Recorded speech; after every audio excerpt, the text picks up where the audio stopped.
Friends, we are gathered here today to celebrate what God is doing, the faithfulness that has brought us here, to celebrate the covenant that happens when a congregation and a minister agree. God has brought you together.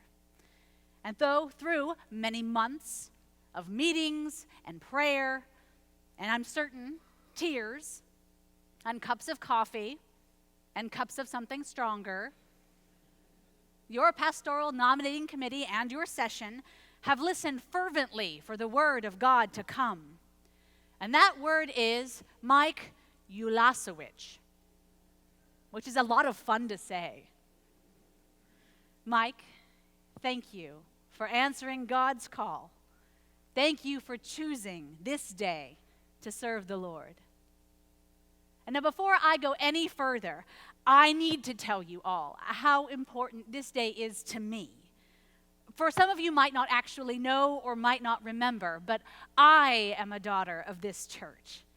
You might remember me from 13 years ago when I was a fresh-faced, just graduated from Hendrix college grad, here with my newly minted husband, and I was baptized here, just over there, in the old fellowship hall. It was there that I became who I am today. It started here. You welcomed me in, you allowed me to join the choir, and I don't sing, bless you all, these many years later. You allowed me to join your mission committee. It was here that I first heard a call to seminary. It was even here that I was allowed to be cast in the Living Last Supper as Andrew, the manliest disciple, the swarthy fisherman. I am told in the years after that this might have been a controversial decision.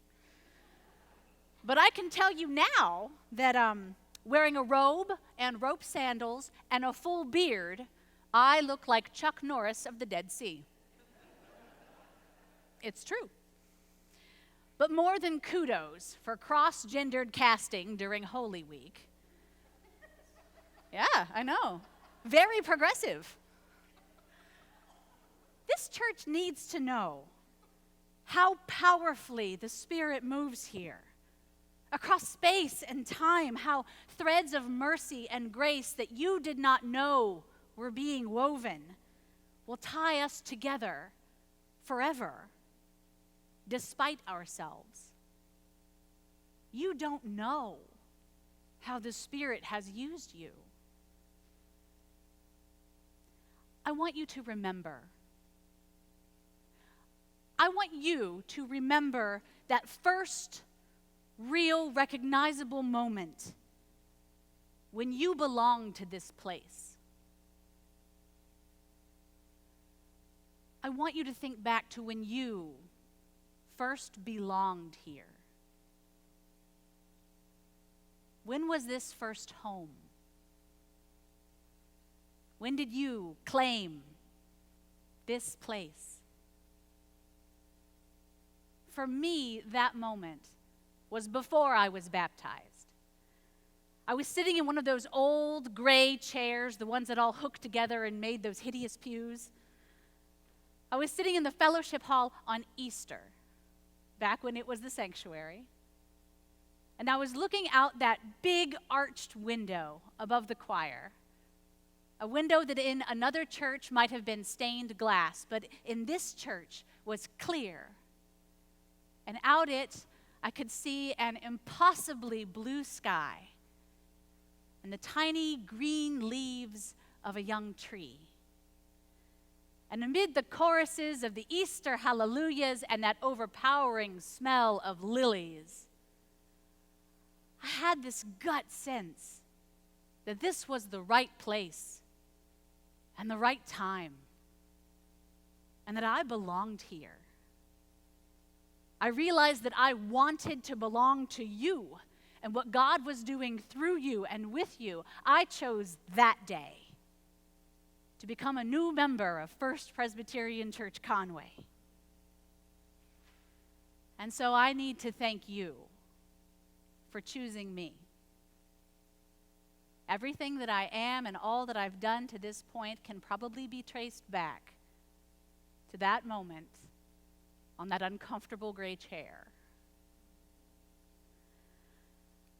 And that new member feeling that I'm choosing this and this is so exciting caught my attention. I was reading Pastor Nadia Boltz-Weber's book, Pastrix, and she talked about what she does during her new member meetings. She goes around the room and she asks each person exactly what I think always gets asked. What do you love about the church? And of course, people say what you would hope that they would say.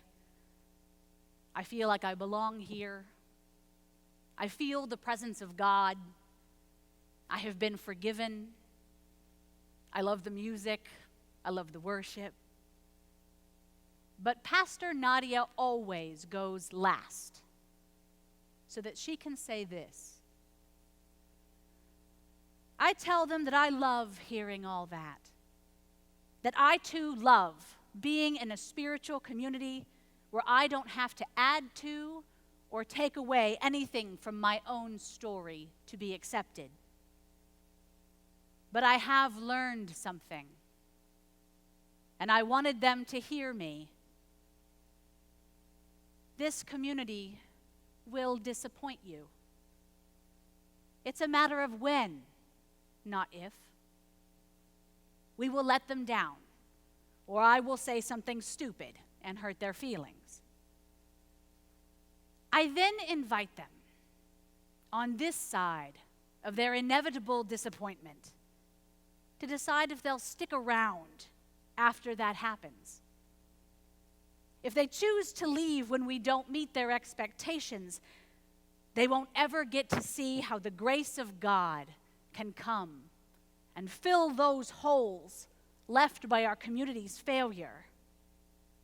And that is just too beautiful and too real to miss.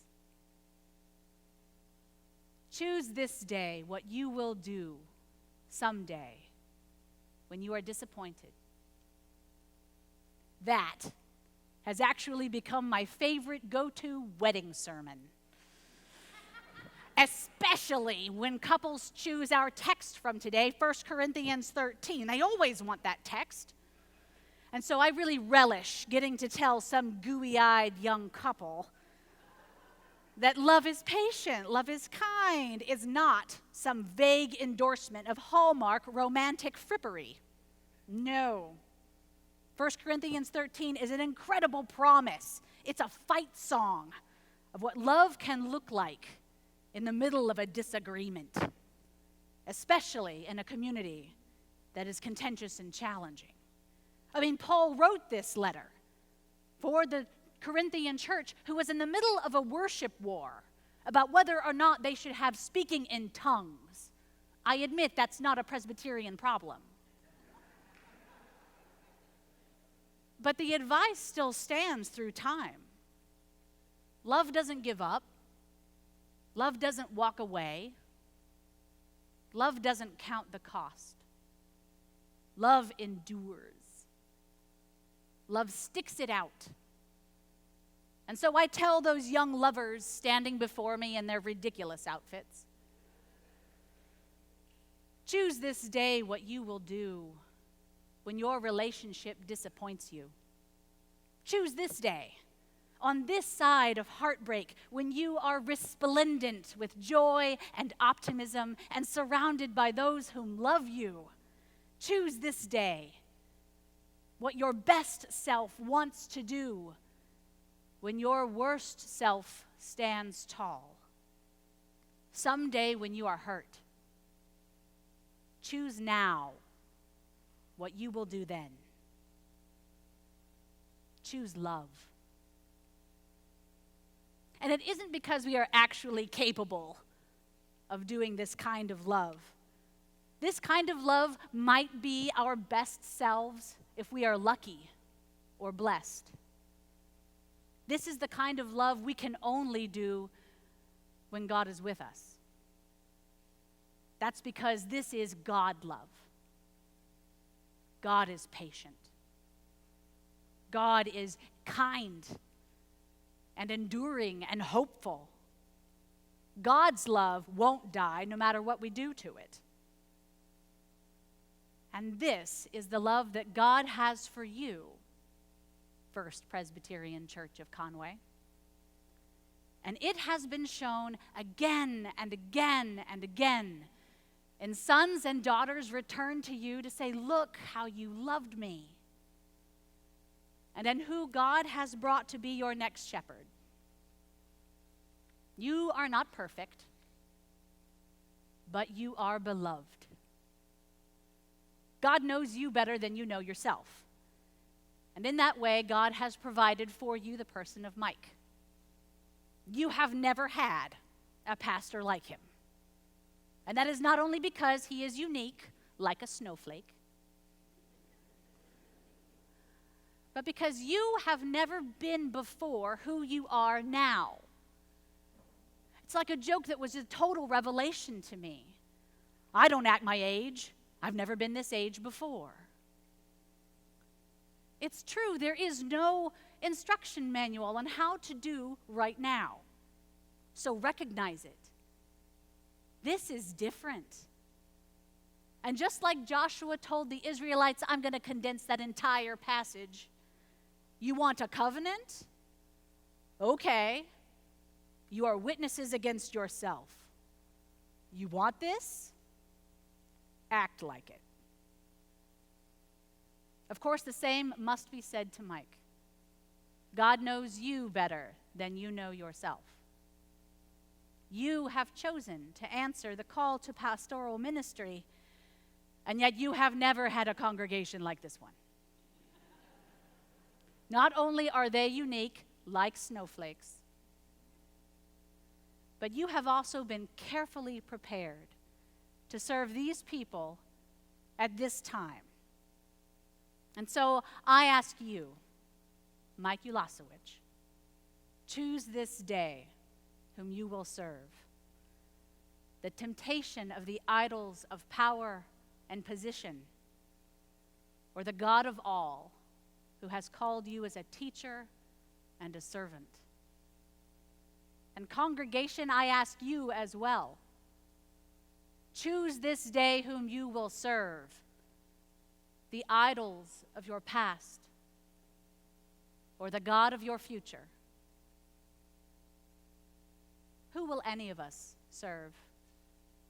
Those little gods of self and culture, little gods of ego and personal preference, or the great God of creation, whose patience moves across centuries and eons, whose kindness came in the form of a servant on a cross, whose endurance is to join us in our suffering. Choose this day whom you will serve, yourself or love. In the name of the Creator, the Son, and the Holy Spirit, amen.